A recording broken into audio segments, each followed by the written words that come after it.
All right, for today's segment on Inside Bitcoin, we're joined by Gabe Higgins of Blockspaces. And Gabe, you're working on some very interesting stuff over there related to scaling Bitcoin over the Lightning Network.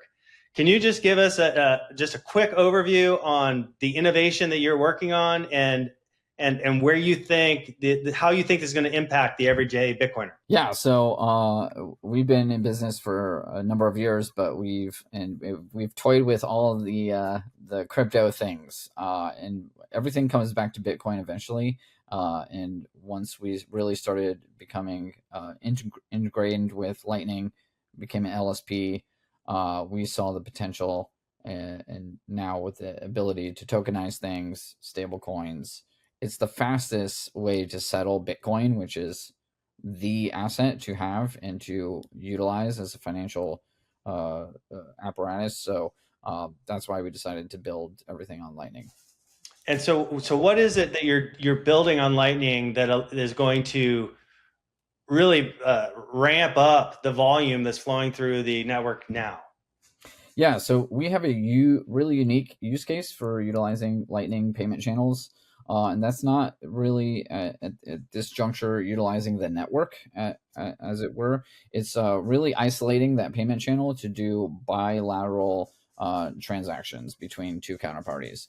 And the way we're orchestrating that, we actually created a state machine that could be embedded into the Lightning nodes. And then you can get smart contract-like functionality within that Lightning channel. So that's what we're bringing in. We're targeting institutions that are going to bring a lot of liquidity. They're doing really large trades, large volumes of Bitcoin transactions. So we think that will eventually bleed into doing transactions on the network itself. So there's a lot there, Gabe. There's a lot to dissect. What kind of contracts or financial expressions will we see institutions use these tools for? Yeah, the first obvious one is collateralized Bitcoin loans. That's a huge, well understood market already. Although we've seen lots of collapses in the past of these kinds of lending products, with our solution, the Bitcoin is locked into the Lightning channel itself. So it can't be rehypothecated. It's there. It's self-verifiable on both sides, both counterparties.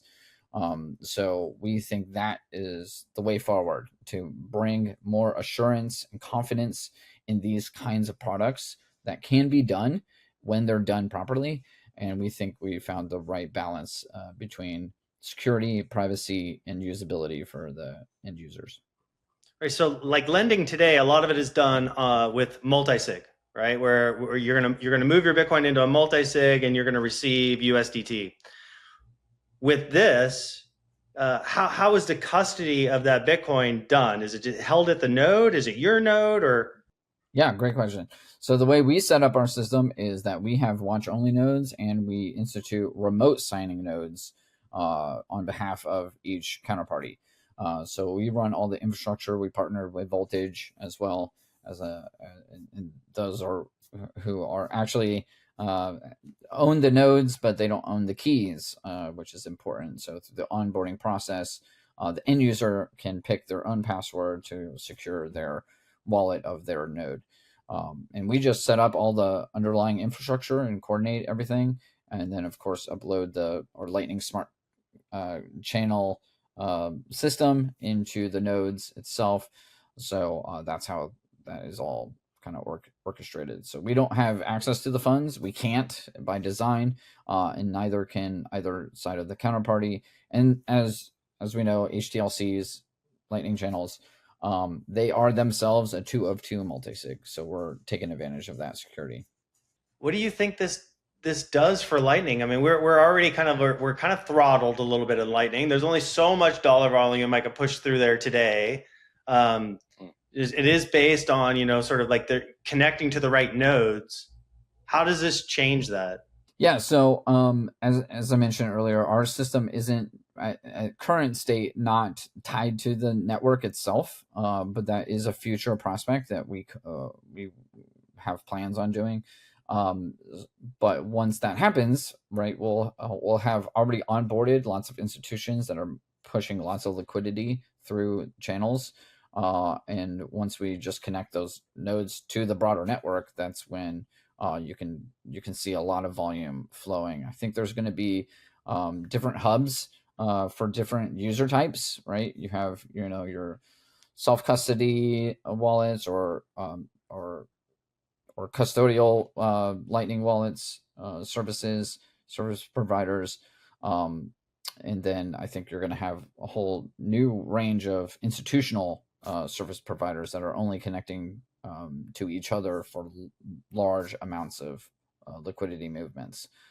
So I think that's how this is all going to kind of play out in the end. So, Gabe, it seems like the quick upshot or takeaway from here is that this is going to lead to draining of sats and Bitcoin on things like exchanges, and people will be maybe more incentivized to move it into channels on Lightning. What is your takeaway?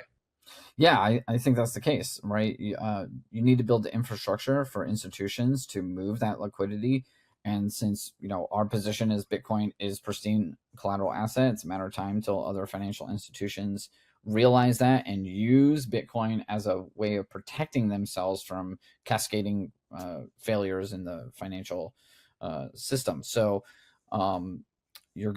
every financial institution is going to want to hold the Bitcoin, and they're going to need to operate on that Bitcoin as well. So it's not just buy and hold. It's going to be utilized as collateral to do business. So we're building that infrastructure and rolling that out here soon. So you've heard Bitcoin is the new gold rush by now. As world leaders on all sides have endorsed it as the future of money, and now you're looking to get started, we'll show you how. It's actually easier than you think. First, go to your nearest Byte Federal ATM and turn your cash to coin. Byte Federal has over 1,200 locations around the country with the highest daily limits. Go to our website, bytefederal.com, to find the nearest ATM to you. Log in to any wallet, then create an account, deposit your US cash, and instantly convert it to Bitcoin. That's it.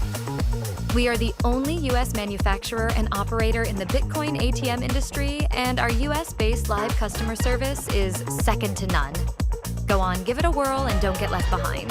Click the link below.